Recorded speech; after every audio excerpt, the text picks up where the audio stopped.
Barn Burning by William Faulkner. The store, in which the justice of the peace's court was sitting, smelled of cheese. The boy, crouched on his nail keg at the back of the crowded room, knew he smelled cheese and more. From where he sat, he could see the rank shelves closed, packed with the solid, squat, dynamic shapes of tin cans, whose label his stomach read, not from the lettering, which meant nothing to his mind, but from the scarlet devils and the silver curve of fish. This, the cheese which he knew smelled, and the hermetic meat which his intestines believed he smelled coming in intermittent gust, momentary and brief between the other constant one. The smell and sense just a little of fear, because mostly of despair and grief. The old fierce pull of blood. He could not see the table where the justice sat, and before which his father and his father's enemy, our enemy, he thought in that despair, our, mine, and his and both, he's my father, stood, but he could hear them, the two of them, that is, because his father had said no word yet. But what proof have you, Mr. Harris? I told you the hog got into my corn. I caught it up and sent it back to him. He had no fence that would hold it. I told him so, warned him. The next time I put the hog in my pen. When he came to get it, I gave him enough wire to patch up his pen. The next time I put the hog up and kept it. I rode down to his house and saw the wire I gave him still rolled onto the spool in his yard. I told him he could have the hog when he paid me $1 pound fee. That evening the nigger came with $1 and got the hog. It was a strange nigger. He said to tell you wood and hate can burn. I said, what? That what he say to tell you, the nigger said. Wood and hay can burn. That night, my barn burned. I got the stock out, but I lost the barn. Where is the nigger? Have you got him? He was a strange nigger, I tell you. I don't know what became of him. But that's not proof. Don't you see that's not proof? Get that boy up here. He knows. For a moment the boy thought, too, that the man meant his older brother, until Harris said, not him, the little one. The boy. And, crouching, small for his age, small and wiry like his father, in patched and faded jeans even too small for him, with straight, uncombed, brown hair and eyes gray and wild as storm scud, he saw the men between himself and the table part, and become a lane of grim faces, at the end of which he saw the justice, a shabby, collarless, graying man in spectacles beckoning him. He felt no floor under his bare feet. He seemed to walk beneath the palpable weight of the grim, turning faces. His father, stiff in his black Sunday coat, donned not for the trial but for the moving, did not even look at him. He aims for me to lie, he thought, again with that frantic grief and despair, and I will have to do his. What's your name, boy? The justice said. Colonel Sartorius Snopes, the boy whispered. Hey, the justice said. Talk louder. Colonel Sartorius? I reckon anybody named for Colonel Sartorius in this country can't help but tell the truth, can they? The boy said nothing. Enemy, he thought. For a moment he could not see that the justice's face was kindly, nor discern that his voice was troubled when he spoke to the man named Harris. You want me to question this boy? But he could hear, and during those subsequent long seconds, while there was absolutely no sound in the crowded little room save that of a quiet and intent breathing, it was as if he had swung outward at the end of a grapevine, over a ravine, and at the top of the swing had been caught in a prolonged instant of mesmerized gravity, weightless in time. No, Harris said violently, explosively. Damnation, send him out of here. Now time, the fluid world rushed beneath him again, the voices coming to him again through the smell of cheese and sealed meat, the fear and despair, and the old grief of blood. The case is closed. I can't find against you, Snopes, but I can give you advice. Leave this country, and don't come back to it. His father spoke for the first time, his voice cold and harsh, level, without emphasis. I aim to. I don't figure to stay in a country among people who... He said something unprintable and vile, addressed to no one. That'll do, the justice said. Take your wagon and get out of this country before dark.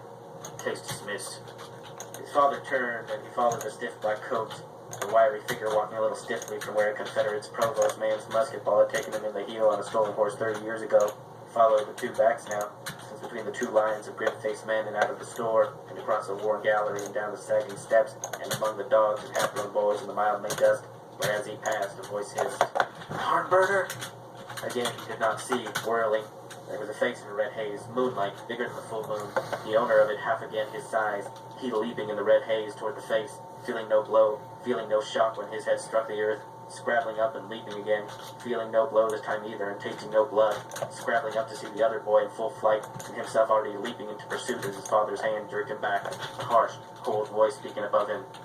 Go, get in the wagon.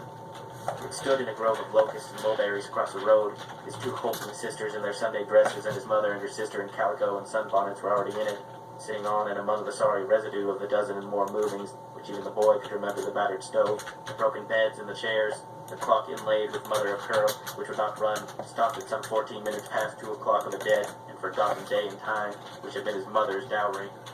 She was crying, though when she saw him she drew her sleeve across her face and began to descend from the wagon. "Get back," the father said. "He's hurt. I gotta get some water and wash his..." His older brother had appeared from somewhere in the crowd, no taller than the father but thicker, chewing tobacco steadily. "Get back in the wagon," his father said. He got in too, over the tailgate. His father mounted to the seat where the older brother already sat, and struck the gaunt mules 2 savage blows with the peeled willow, without heat. It was not even sadistic. It was exactly that same quality which in later years would cause his descendants to overrun the engine before putting a motor car into motion, striking and reining back in the same movement. The wagon went on, the store with its quiet crowd of grimly watching men drop behind. The curve in the road hit it. Forever, he thought. Maybe he's done satisfied now that he has, stopping himself not to say it aloud, even to himself. His mother's hand touched his shoulder. "Does it hurt?" she said. He said. "It don't hurt. Let me be. Can't you wipe some of the blood off before he dries?" "I'll wash tonight," he said. "Let me be, I tell you." The wagon went on. He did not know where they were going. None of them ever did or ever asked, because it was always somewhere, always a house of sorts waiting for them a day or 2 or even 3 days away. Likely his father had already arranged to make a crop on another farm before he had to stop himself. He, the father, always did. There was something about his wolf-like independence and even courage when the advantage was at least neutral which impressed strangers, as if they got from his latent ravening ferocity not so much a sense of dependability as a feeling that his ferocious conviction in the rightness of his own actions would be an advantage to all whose interests lay with his.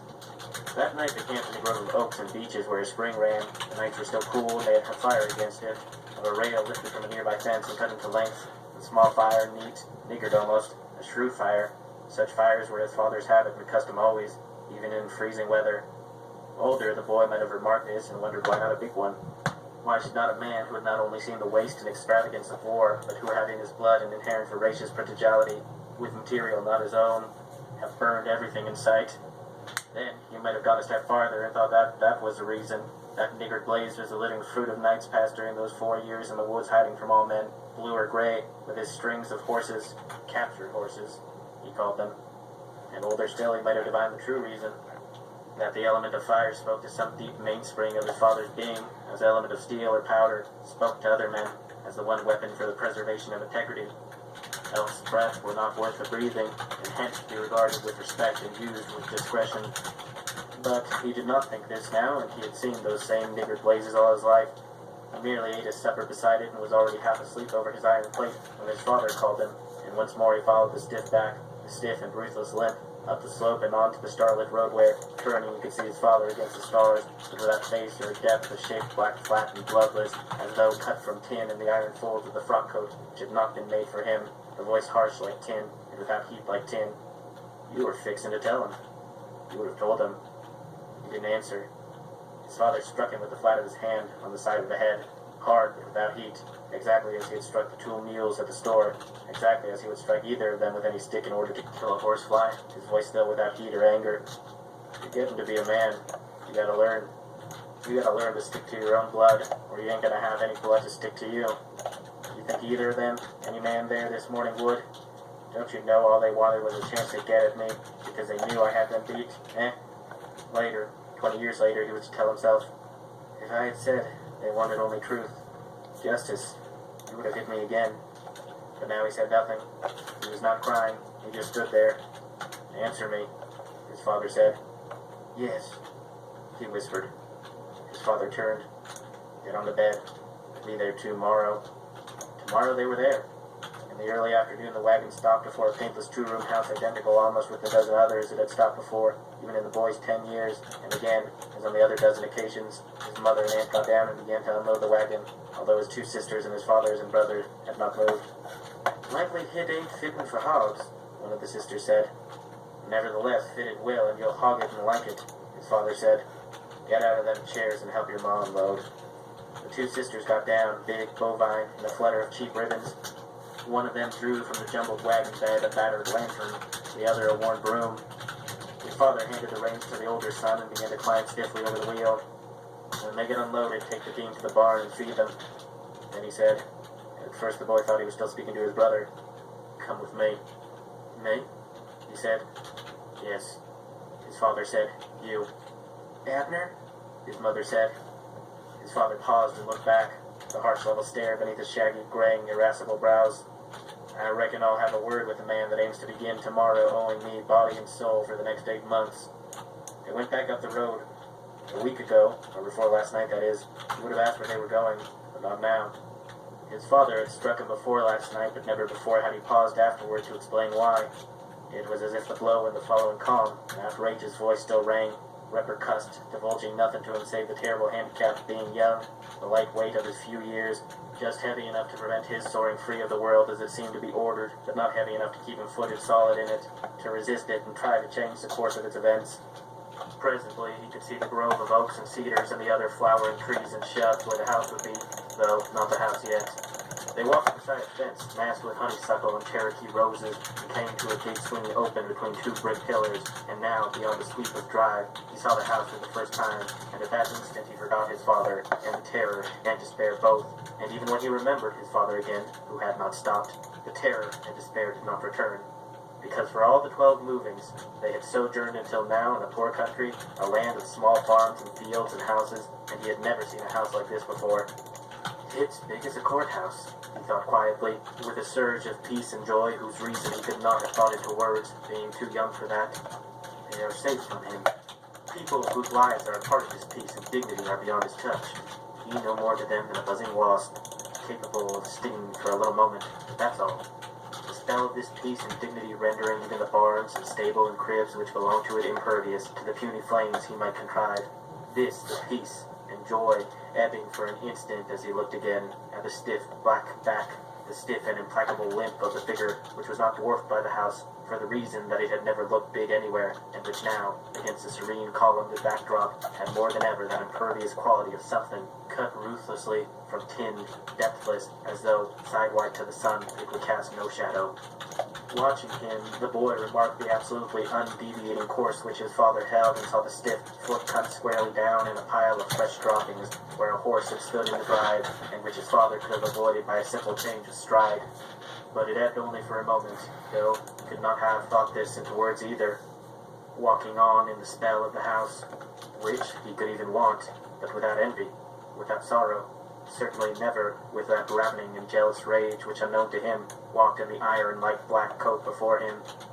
Maybe he will feel it too. Maybe it will even change him now from what maybe he could help but be. They crossed the portico. Now he could hear his father's stiff foot as it came down on the boards with clock-like finality, sound out of all proportion to the displacement of the body it bore, and which was not dwarfed either by the white door before it, as though it had attained a sort of vicious and ravening minimum not to be dwarfed by anything. The flat, wide black hat, the formal coat of broadcloth which had once been black but which had now the friction glazed, the greenish cast of the bodies of old houseflies, the lifted sleeve which was too large, the lifted hand like a curled claw. The door opened so promptly that the boy knew the Negro must have been watching them all the time, an old man with neat grizzled hair, in a linen jacket, who stood barring the door with his body, saying, "Wipe your foot, white man, for you come in here. Major ain't home nohow.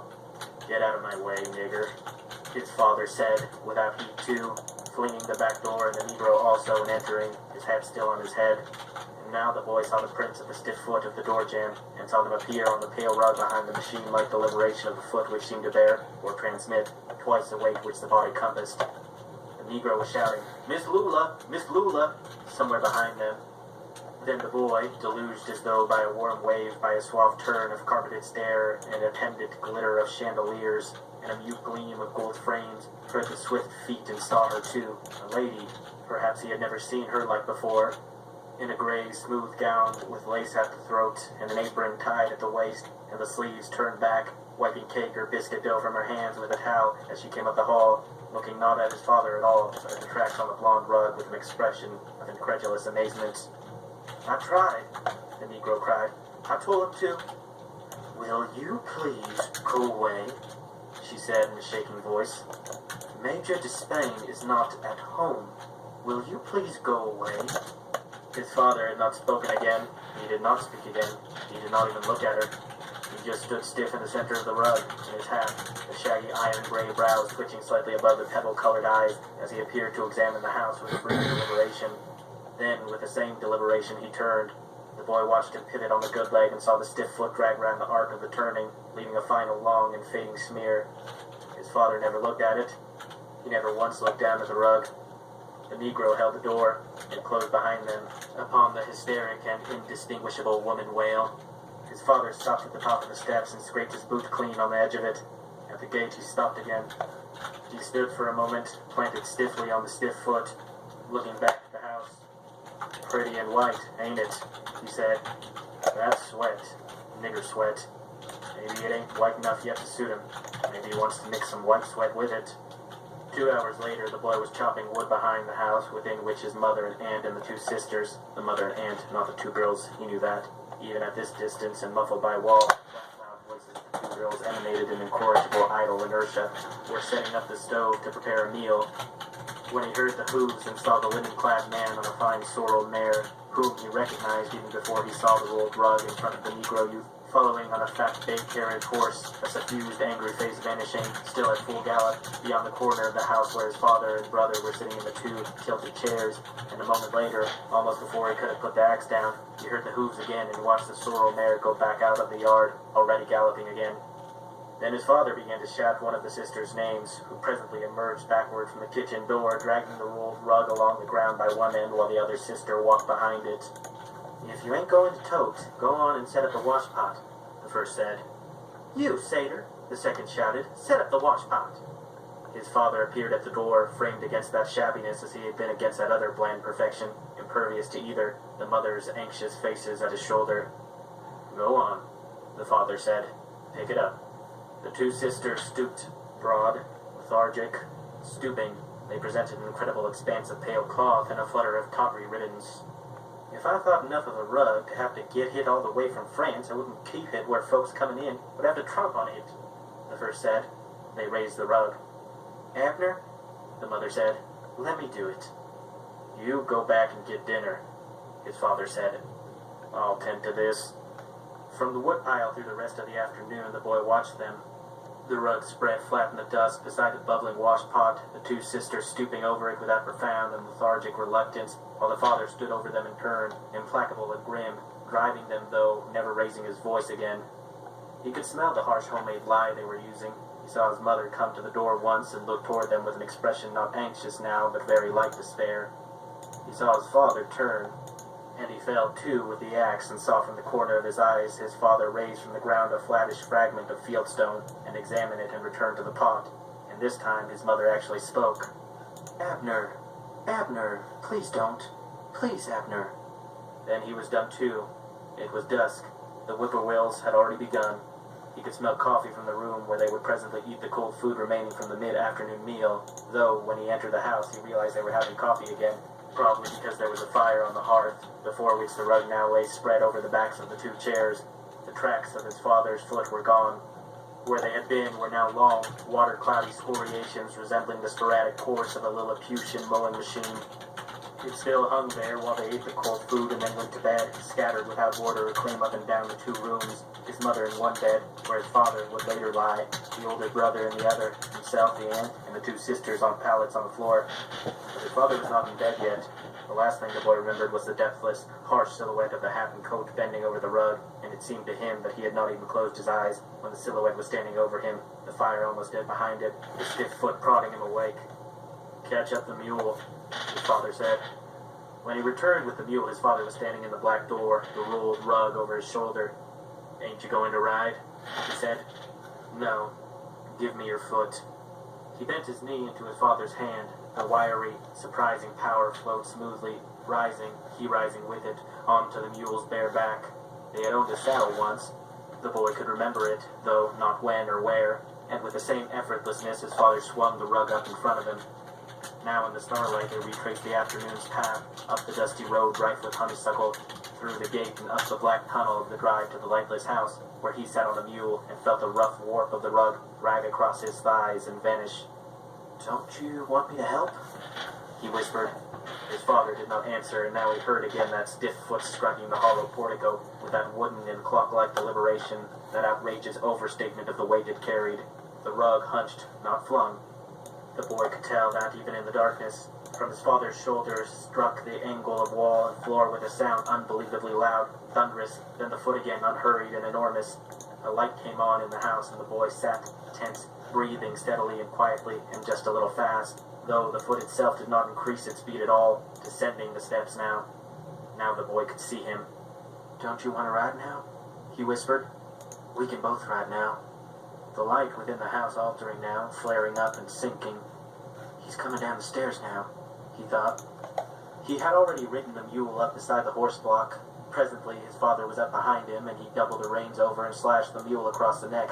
But before the animal could begin to trot, the hard, thin arm came round him, the hard, knotted hand jerking the mule back to a walk. In the first red rays of the sun they were in the lot, putting plow gear on the mules. This time the sorrel mare was in the lot before he heard it at all. The rider, collarless and even bareheaded, trembling, speaking in a shaky voice as the woman in the house had done. His father merely looking up once before stooping again to the hame he was bucking, so that the man on the mare spoke to his stooping back. "You must realize you have ruined that rug. Wasn't there anybody here? Any of your women?" He ceased shaking, the boy watching him, the older brother leaning now in the stable of the door, chewing, blinking slowly and steadily, at nothing apparently. "It cost $100, but you never had $100. You never will. So I'm going to charge you 20 bushels of corn against your crop. I'll add it in your contract, and when you come to the commissary you can sign it. That won't keep Mrs. Despain quiet, but maybe it will teach you to wipe your feet off before you enter her house again." And he was gone. The boy looked at his father, who still had not spoken or even looked up again, who was now adjusting the loggerhead in the hame. "Pap," he said. His father looked at him. Suddenly the boy went toward him, fast, stopping as suddenly. "You done the best you could," he cried. "If you wanted it done differently, why didn't you wait and tell you how? You won't get no 20 bushels. You won't get none. We'll gather it and hide it. I can watch." "Did you put the cutter back in that straight stock like I told you?" "No, sir," he said. "Then go do it." That was Wednesday. During the rest of that week he worked steadily, at what was within his scope and some which was beyond it, with an industry that did not need to be driven nor even commanded twice. He had this from his mother, with the difference that some at least of what he did he liked to do, such as splitting wood with a half-size axe which his mother and aunt had earned, or saved money somehow, to present him with at Christmas. In company with the two older women, and on one afternoon even one of the sisters, he built pens for the shoat and the cow which were a part of his father's contract with the landlord, and one afternoon, his father being absent, gone somewhere on one of the mules, he went to the field. They were running a middle buster now, his brother holding the plow straight while he handed the reins and walking beside the straining mule, the rich black soil shearing cool and damp against his bare ankles. He thought, maybe this is the end of it. Maybe even that 20 bushels that seems hard to pay for, just a rug, will be a cheap price for him to stop forever, and always from being what he used to be. Thinking, dreaming now, so that his brother had to speak sharply to him to mind the mule. Maybe he won't even collect the 20 bushels. Maybe it will add up and balance and vanish. Corn, rut, fire, the terror and grief, the being pulled two ways or between two teams of horses, gone, done with, forever and ever. Then it was Saturday. He looked up from beneath the mule he was harnessing and saw his father in the black coat and hat. "Not that," his father said, "the wagon gear." And then, 2 hours later, sitting in the wagon bed behind his father and brother on the seat, the wagon accomplished a final curve, and he saw the weathered, paintless store with its tattered tobacco and patent medicine posters and the tethered wagons and saddle animals below the gallery. He mounted the gnawed steps behind his father and brother, and there again was the lane of quiet, watching faces for the three of them to walk through. He saw the man in spectacles sitting at the plank table, and he did not need to be told this was a justice of the peace.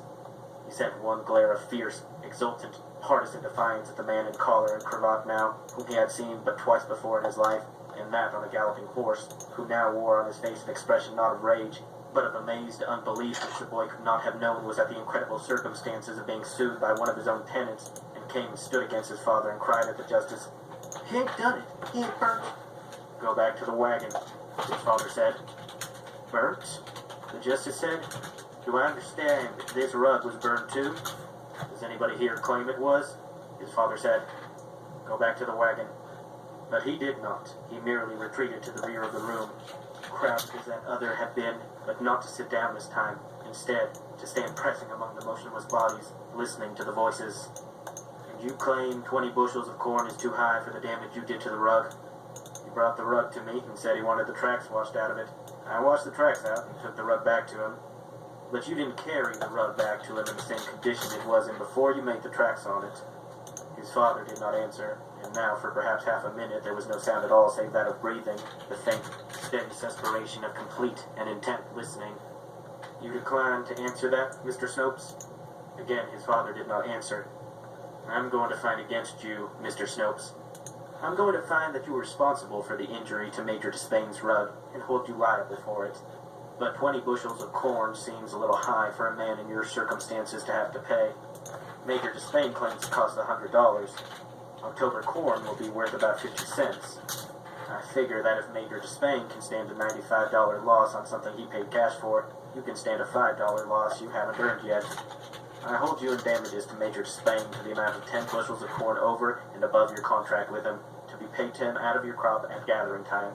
Court adjourned. It had taken no time hardly. The morning was but half begun. We thought they would return home and perhaps back to the field, since they were late, far behind all other farmers.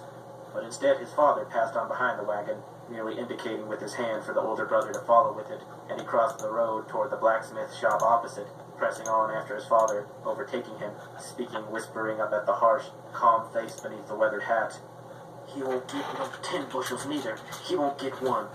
Well, until his father glanced for an instant down at him, the face absolutely calm, the grizzled eyebrows tangled above the cold eyes, the voice almost pleasant, almost gentle. You think so? Well, we'll wait till October anyway. The matter of the wagon, the setting of a smoke or two, and the tightening of the tires did not take long either. The business of the tires accomplished by driving the wagon into the spring branch behind the shop and letting it stand there.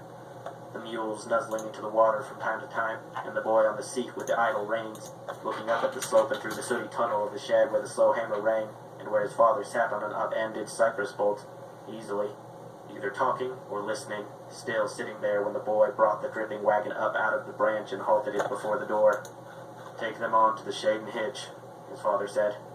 He did so and returned. His father and the smith and the third man squatting on his heels inside the door were talking about crops and animals.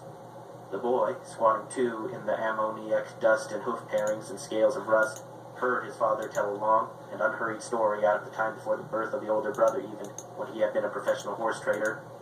And then his father came up beside him where he stood before a tattered last year's circus poster on the other side of the store, gazing rapt and quiet at the scarlet horses, the incredible poisings and convolutions of tulle and tights and the painted leer of comedians, and said, "It's time to eat."